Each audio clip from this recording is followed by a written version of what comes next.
The desperate Plath human, Daniel, had only come to the alien colony as part of a small trade mission. He was not a soldier, not a hero, only a young man who carried supplies from one world to another. The colony looked quiet from outside. Silver towers rising above strange glowing plants. But when he walked through the gates, he felt many alien eyes on him. Their stares were not hateful, but heavy, like they carried secrets. As Daniel entered the medical quarter, he heard something that froze his steps. A cry. It was not a normal cry. It was sharp, trembling, filled with pain and fear. He turned and saw an alien woman running towards him. Her skin shimmered with faint blue light, her long silver hair falling over her face, and her large golden eyes full of tears. In her arms, she carried a small alien child, weak and barely breathing. "Please." The mother cried out, her voice breaking, "Please help her. She is dying." Daniel did not understand. He looked around. Alien doctors stood near the gates, watching, whispering, but none stepped forward.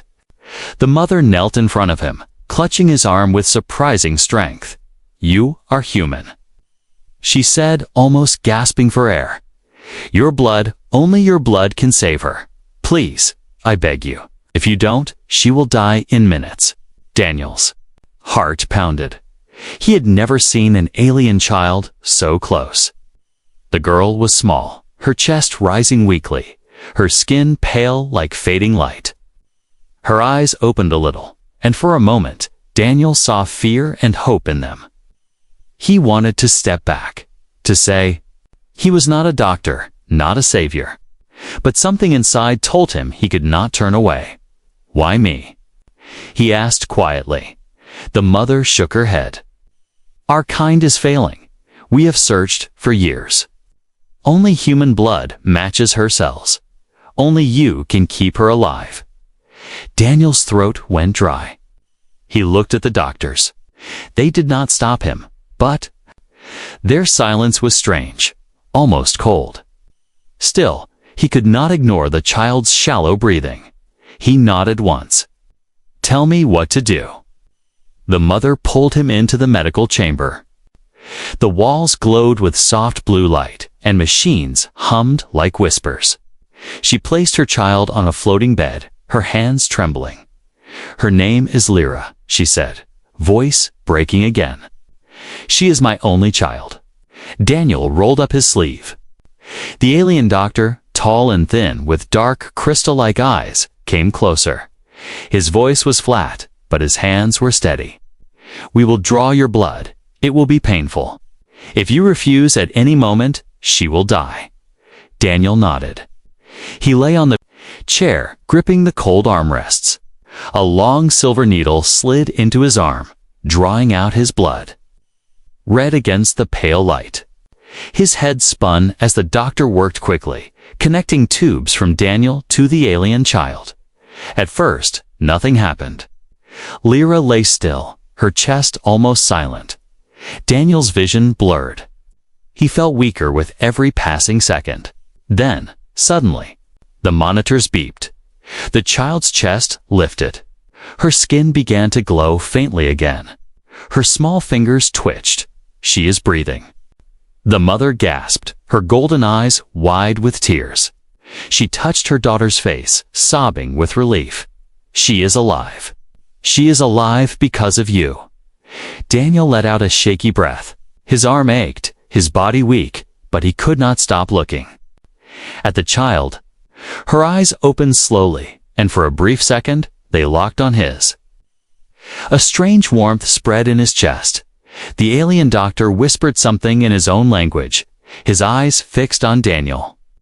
The other doctors outside whispered too, their voices sharp, almost fearful. Daniel caught only fragments. Human blood, prophecy, bond. He frowned. "What are you saying?" The doctor did not answer. He only looked at the mother, then at Daniel, as if a truth too heavy was hanging in the room. The mother touched Daniel's arm gently, but her touch was firm, almost claiming. "You've saved her life," she said. "But this is only the beginning. You must understand there is more we will ask of you." Daniel's heart sank. He thought he had done his part, that the nightmare was over. But the way she looked at him with gratitude, with desperation, and with something else he could not yet name, made his stomach twist. Outside, alien eyes burned into him, silent. Waiting, Daniel realized he had stepped into something far larger than saving a single child. He had given blood, but what else would they demand? And deep inside, he feared he already knew. The blood bond Daniel could barely stand when the transfusion ended. His legs felt heavy, his vision cloudy, and his arm throbbed where the needle had pierced his skin. But even in his weakness, he could not take his eyes off the child. Lyra, the alien girl, was no longer pale and lifeless. Her chest rose with steady breaths, her small fingers curling around her mother's hand. She looked fragile, yet alive, and that gave Daniel a strange kind of strength inside.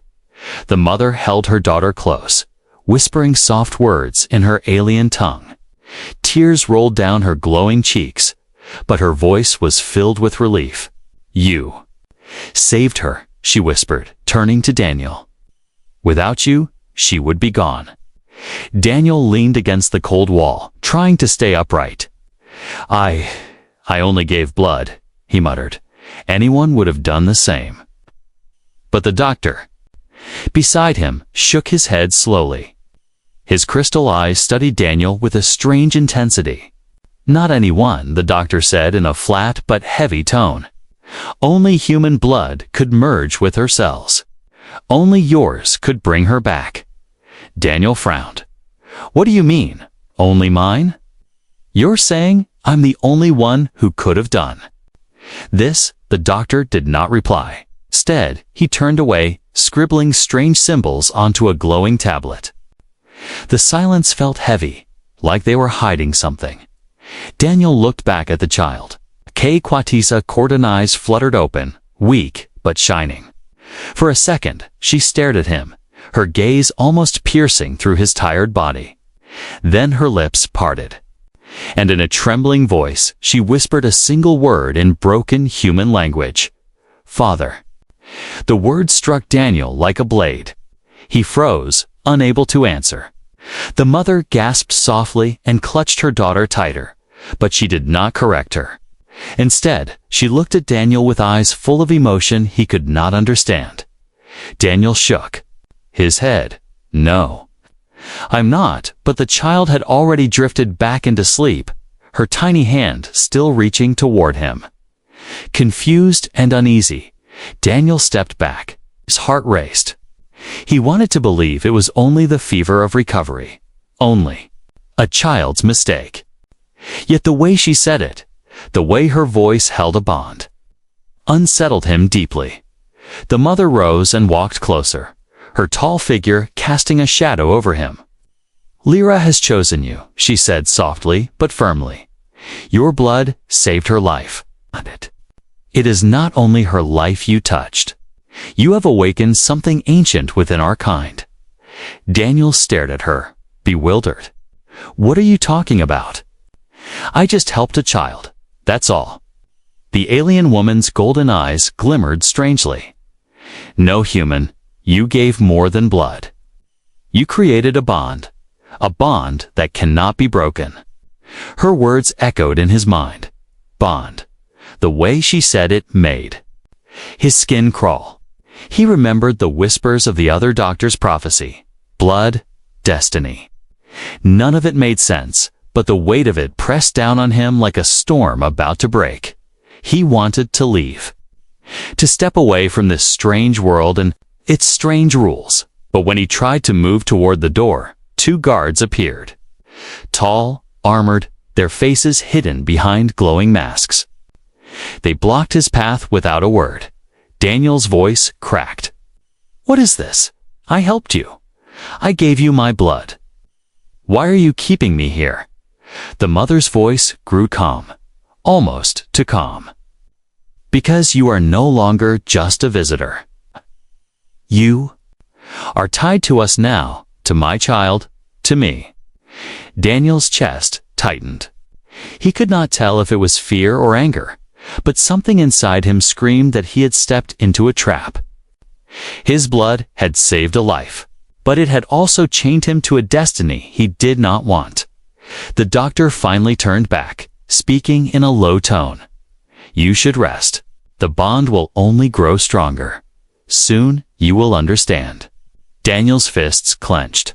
No, I don't want to understand. I just want to go home. But when he looked at Lyra, sleeping peacefully with color returning to her face, his resolve cracked. How could he walk away after seeing her cling to life with his blood in her veins? The mother's eyes never left him. Her gaze was not only gratitude, it was possession. You cannot leave now. You belong to us. You belong to her. Daniel's heart pounded. He had saved a child's life, but in doing so, he'd crossed a line he could not step back from. And somewhere deep inside, a terrifying thought began to form. What if his blood had not only healed the girl, but changed her forever? The mother's demand. Daniel woke with a start. The room around him glowed faintly with the same soft blue light, humming with quiet machines. His head was heavy, his body still weak from the blood loss. He had been moved from the medical chamber into what looked like a private room. The walls were smooth, curved like a shell, and the air carried a faint, sweet scent. For a moment, he thought maybe it was over. The child was safe. He could rest and then ask to leave this colony. But when the door slid open, his heart sank. The alien mother entered, tall and graceful, carrying her child in her arms. Lyra looked stronger now. Color in her cheeks, her golden eyes awake and shining. She reached out toward Daniel and smiled faintly. The warmth in her gaze made his chest tighten. The mother set Lyra gently on a resting bed and then turned to him. Her face was calm, but her eyes carried an intensity that made Daniel uneasy. You gave her life, she said softly. For that, I owe you everything. Daniel tried to sit up straighter. I didn't do it for a debt. I only wanted to help. That's all. The mother stepped closer, her golden eyes fixed on him. But help creates bonds, and bonds create responsibility. Daniel frowned. Responsibility? She's alive, isn't she? That's enough. The mother shook her head slowly. Her silver hair shimmered under the glowing light as she spoke. No, human. It is not enough. You have done more than save a child. You have joined your blood with ours. You are now part of her. And part of me. Daniel's stomach dropped. He had feared this moment since the whispers of the doctors. What do you mean, part of you? Her voice grew steady, almost ceremonial. Our people are dying. We cannot bring life as we once did. Generations fade, our children born weaker, fewer. But your blood, your human blood saved Lyra. It proves what we have long feared and long hoped. That only with your kind can our line continue. Daniel stared at her, horrified. You're saying you want me to? The mother did not flinch. Her eyes burned into him, fierce and desperate. Yes, you must breed with me. The word struck him harder than any wound. For a moment, he thought he had misheard. But her face was deadly serious. Daniel shook his head, his breath quick. No, that's insane. I'm not some tool for your people. I saved your daughter. That's enough. The mother's expression did not change. She stepped closer until he could see the faint glow of her skin, smell the strange sweet scent of her presence. It is not enough. Saving her was only the first step. Without you, she will live, but our kind will still die. You must give more. You must give life itself.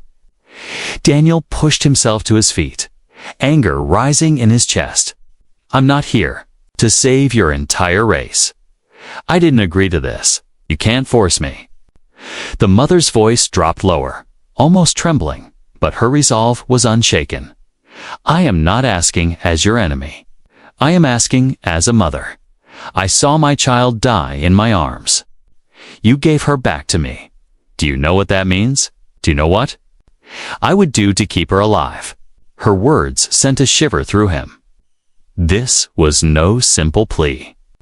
This was desperation turned into obsession. He looked at Lyra. The child was watching him, her eyes innocent but strangely knowing, as if she understood more than she should. When she whispered again, "Father," Daniel felt his strength falter. The mother's gaze softened for a moment, filled with a kind of painful longing. "You are chosen," she said quietly. "Chosen by blood. This is not chance. It is destiny." Daniel clenched his fists. Destiny. He hated the word. He wanted control over his life, not to be dragged into some alien prophecy. "I will not be forced," he said firmly. "If you try, I'll find a way out. I don't belong here." The mother studied him in silence, her expression unreadable. Finally, she said, "Then you must know. You refuse, the council will not let you go. They will not allow the bond to be wasted. You are not free anymore, Daniel. Not here." Her words struck like chains around his heart.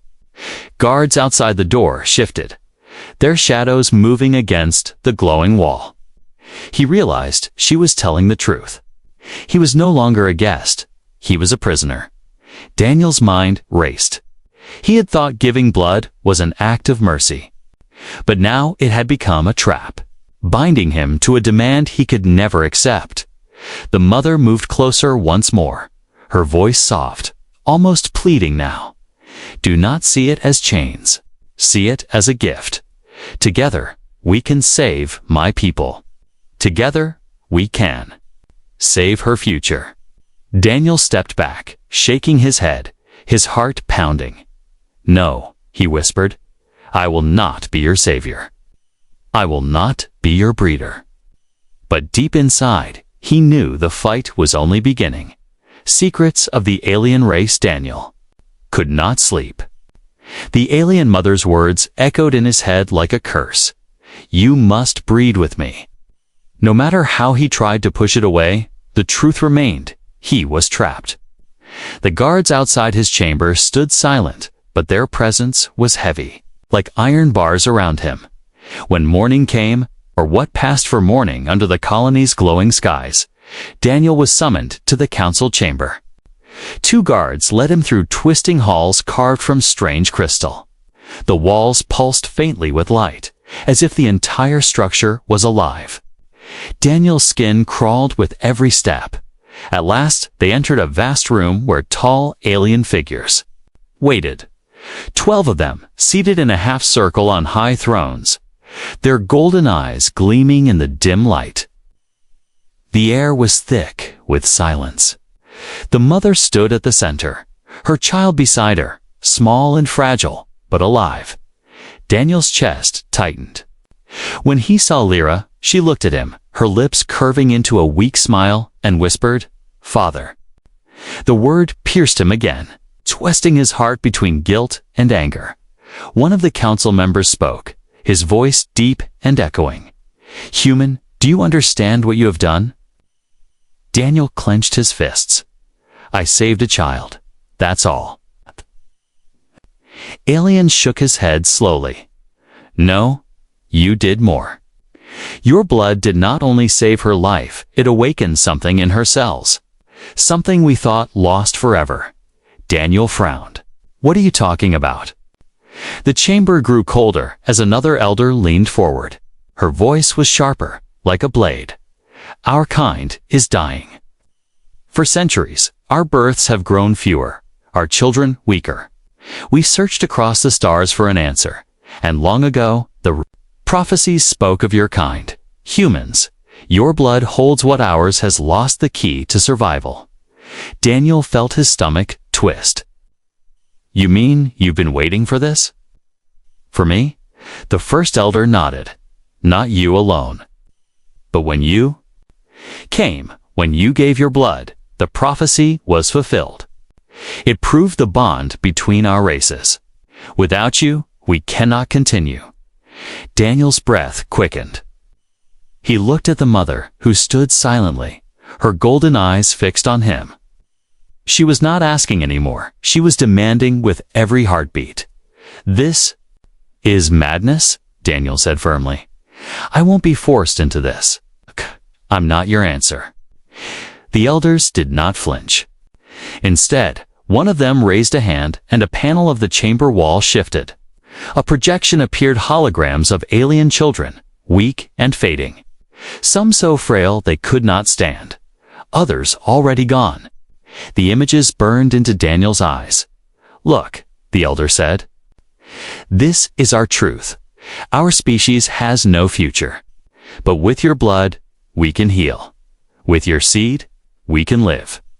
Daniel turned away, his chest heavy. He wanted to deny them, to shout that it wasn't his problem. But the images of dying children clawed at his conscience. He spoke through clenched teeth. "Why didn't you ask? Why trap me like this?" The mother finally stepped forward. Her voice trembled but carried strength. "Because we are desperate.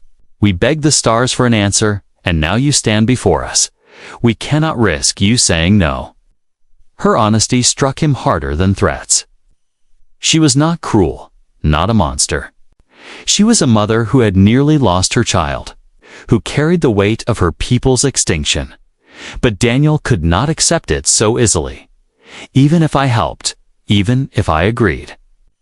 What happens to me? Am I just your prisoner for life? Your property?" The council did not answer. Their silence was louder than words. The mother, however, looked at him with something deeper in her eyes.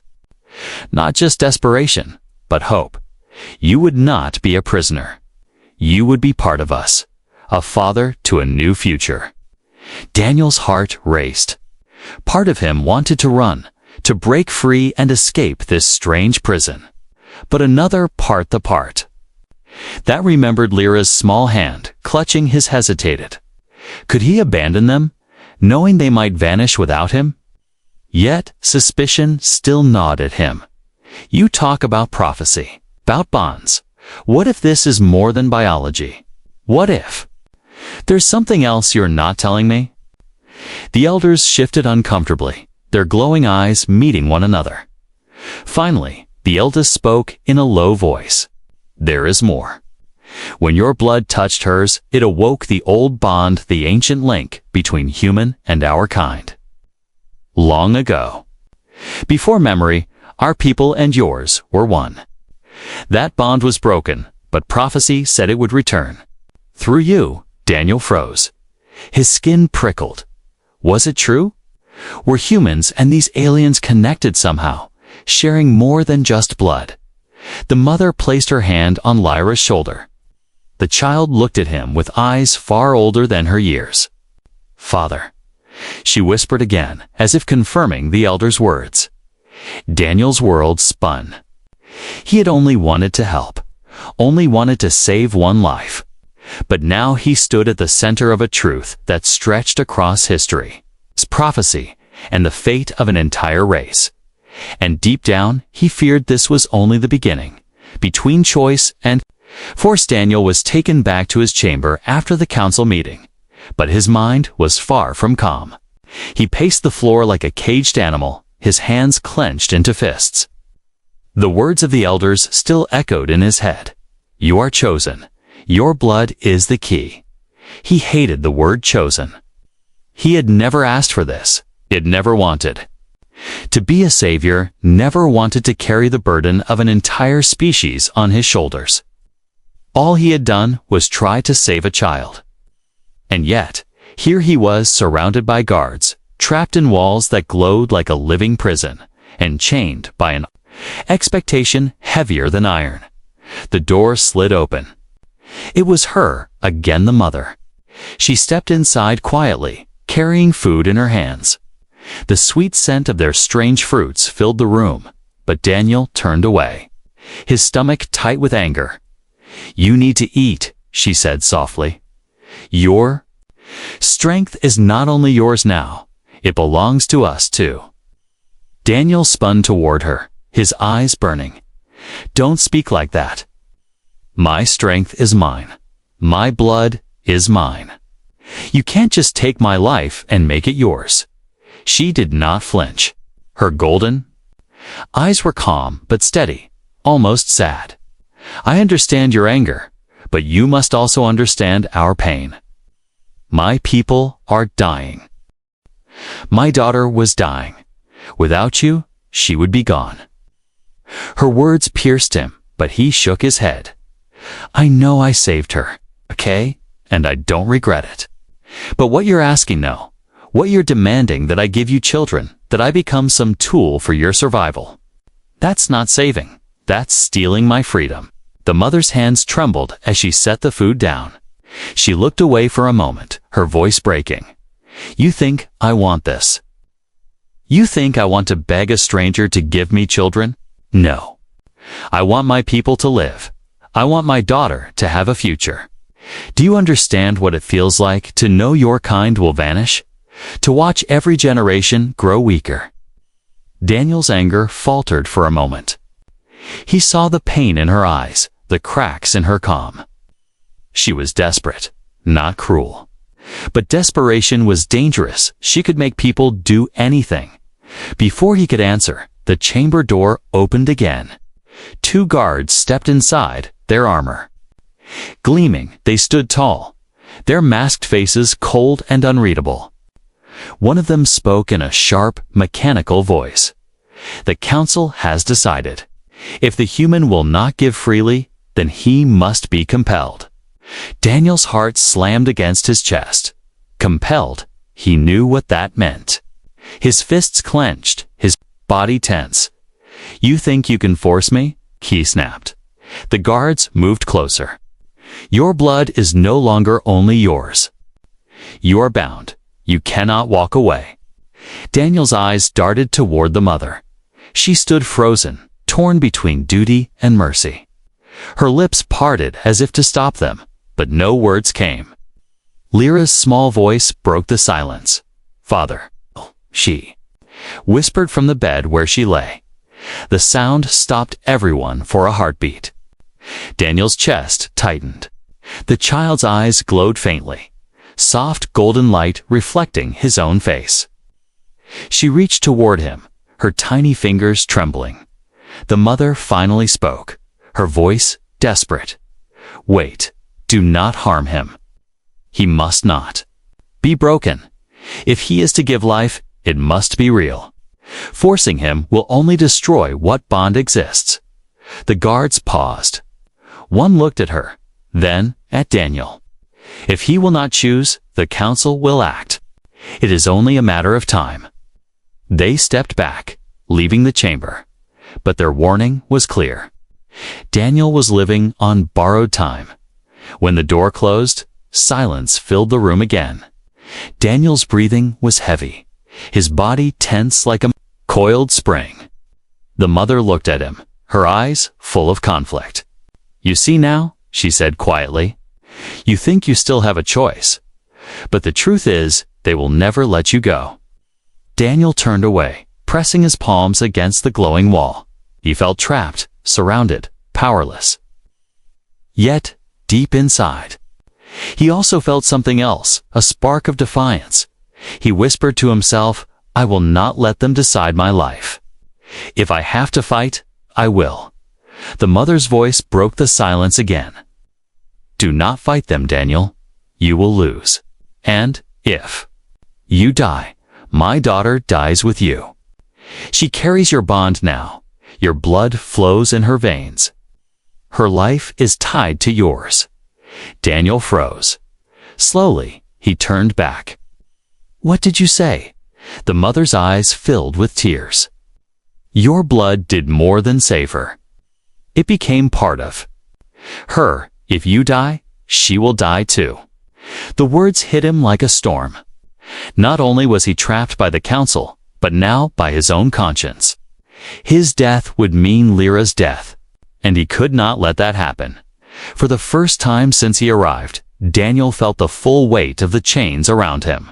Not chains of metal, chains of blood. The conflict Daniel could not breathe. The mother's words echoed inside his head like a curse. If you die, she will die too. He had saved Lyra. He had given her life. And now that same act had chained him tighter than any prison. He could not run without killing her. He could not fight without risking her fragile breath. Every path seemed blocked. But Daniel was not the kind of man who surrendered easily. He sat in silence through the long hours of false daylight, his thoughts sharp like broken glass. The guards outside shifted restlessly, their shadows sliding under the door. He could hear their low voices, but not their words. Still, he knew every second they were watching him. When night came, Daniel made his move. He waited until the guards changed positions, then pressed his ear against the strange glowing wall. The colony's living architecture hummed softly. And in that hum, he found a weakness in an opening panel near the floor. With trembling fingers, he pried it open. The passage was narrow and dark, but Daniel crawled through, ignoring the sting of crystal edges against his arms. His heart pounded with every sound behind him, fearing discovery. He pushed forward until he emerged into a wide corridor filled with dim blue light. He was free at least for the moment. Daniel moved quickly, following the faint sounds of machinery. The colony at night was different. Empty halls stretched endlessly, filled with whispers of unseen life. He passed glowing gardens, empty markets, silent towers. All of it beautiful, yet cold, like a dream turned nightmare. But freedom was short-lived. A sharp alarm pierced the air, echoing through the halls. Daniel froze. The guards had discovered his escape. Voices rang out, harsh and urgent. The pounding of armored feet shook the floor. Daniel ran, his breath tearing from his lungs. He turned, corner after corner, searching desperately for a way out. Behind him, golden lights flashed tracking beams from the guards. Shadows grew larger as they closed in. Daniel pushed harder. His legs burned, his chest ached, but he refused to stop. He could almost feel the cold hands of the council wrapping around his throat. Then, a small voice stopped him. "Father." Daniel skidded to a halt, his heart hammering. He turned in. There she was. Lyra, the child, standing alone in the corridor. Her small form glowed faintly, her golden eyes wide and shining. She should not have been able to walk, not in her condition, yet here she was, staring at him. Daniel's chest broke with pain. "Lyra, what are you doing here?" She reached toward him, her little hand trembling. "Don't leave." His knees almost gave out. How could he run? How could he leave when her eyes begged him to stay? But then the shouts grew louder. The guards were near. Daniel swallowed hard, torn between escape and guilt. He crouched down, his voice shaking. "I don't want to leave you, but they will never let me live free here. I can't." Lyra touched his hand. Her skin was warm, carrying the faint hum of his own blood inside her veins. For a moment, he felt the bond like fire burning, alive, impossible to deny. Behind them, heavy footsteps thundered closer. The guards' voices echoed through the corridor. "Stop, human. You cannot run." Daniel grabbed Lyra in his arms and ran. He did not think, he only moved. His legs carried him faster than before. Fueled by fear and something deeper, the instinct to protect her. The chase raged through the colony. Daniel turned down winding passages, his lungs burning, the child holding tightly to him. Guards' beams cut across the walls, voices shouting commands.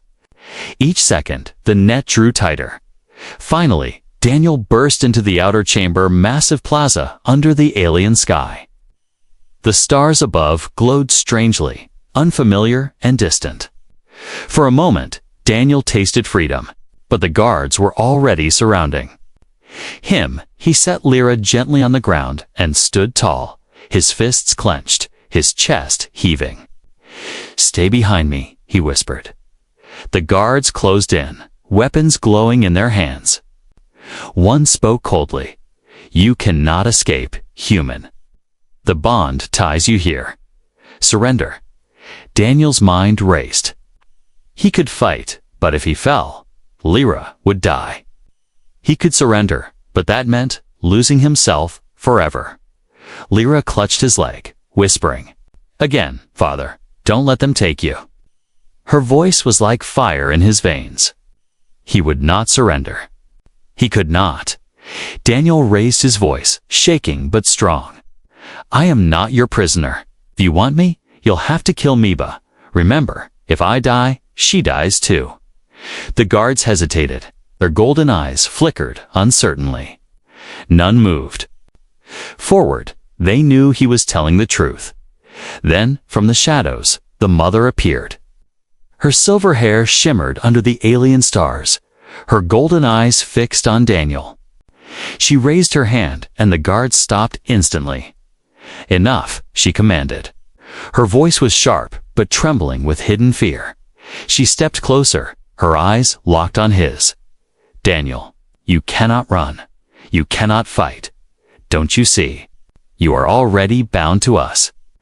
Daniel's chest rose and fell with fury. "No, I'm bound to her, to Lyra, not to you. Not to your council." The mother's eyes darkened with pain. "And what will you do then? Protect her alone against an entire world. You cannot win." Daniel looked down at Lyra, her small eyes shining with trust. He held her hand tight. Then he looked back at the mother, his jaw set. "Maybe I can't win," he said firmly. "But I will fight. For her. Not for you. Not for your prophecy, just for her." The mother's expression shifted half pain, half something unreadable. The guards waited silently, the night heavy with tension, and Daniel knew the true battle had only just begun. The final decision, the plaza was silent. Daniel stood with Lyra's small hand in his body tense, his breath heavy. Around him, guards waited like statues, weapons glowing faintly in the alien night. Above them, strange stars burned, silent. Witnesses to the standoff. Then Mother faced him, her golden eyes filled with fire and fear. She raised her voice so all could hear. "You cannot run, Daniel. You cannot fight us forever. The bond is real. Our people know it. The council will never let you leave." Daniel's heart pounded, but he held Lyra closer. "I don't care what your council wants. I don't care about your prophecy. I only care about her." He looked down at the girl. She clung to him, her eyes glowing softly, her lips whispering that word again, "Father."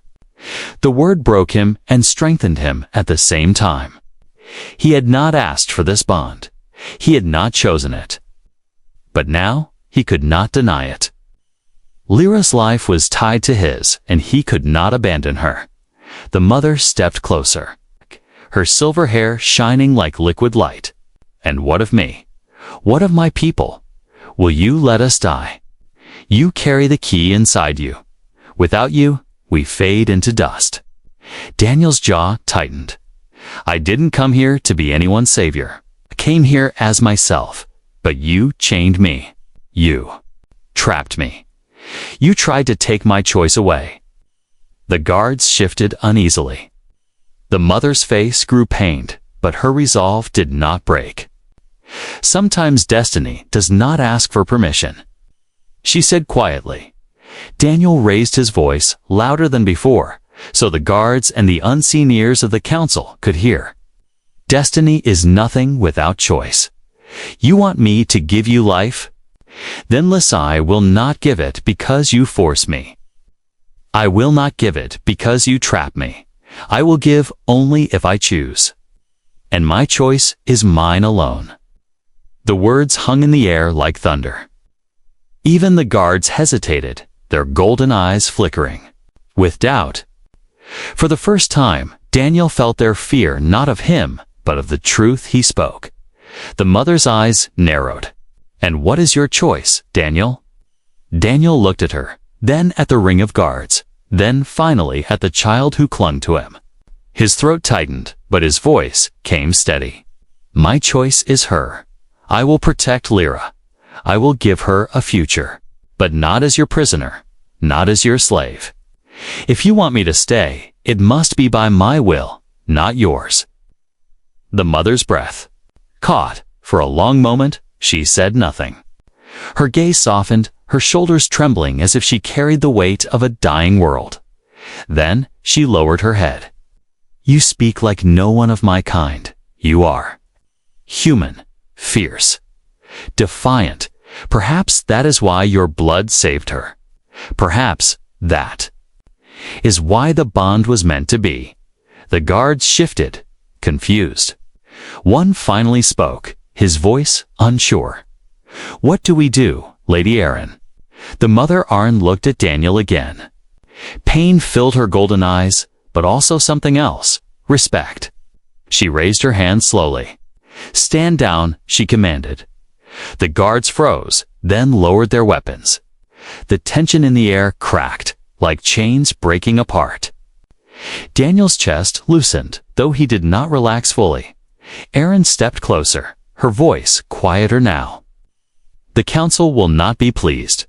They will demand you bend to them, but I will protect your choice. If you stay for Lyra, you stay as yourself, not as property." Daniel searched her face, looking for lies. But all he saw was a mother's weary truth. He nodded slowly. "Then that is my decision. I stay."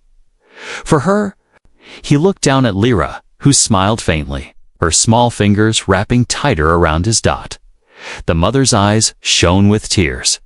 She whispered, "Then perhaps there is hope for all of us, not through force, not through prophecy, but through choice." The crowd of guards began to disperse, whispers spreading through the plaza like wind. Some looked at Daniel with suspicion, others with awe. For the first time, he was not only an outsider. He was something more, a symbol of change. Daniel stood, tall, holding Lyra's hand. He had lost his freedom, yet gained a purpose. He had been trapped, yet now he had chosen. The fight was not over. The council would still push, still demand. But now he knew the truth. They could not control him, unless he allowed it. The bond between human and alien was not chains. It was blood, yes, but it was also choice. And as he looked up at the strange sky, Daniel whispered to himself, "I am no prisoner. I am her father. That is enough." The stars above seemed to burn brighter, as if listening. The future was uncertain, dangerous, and full of struggle. But Daniel had made his final decision, and he would fight for it.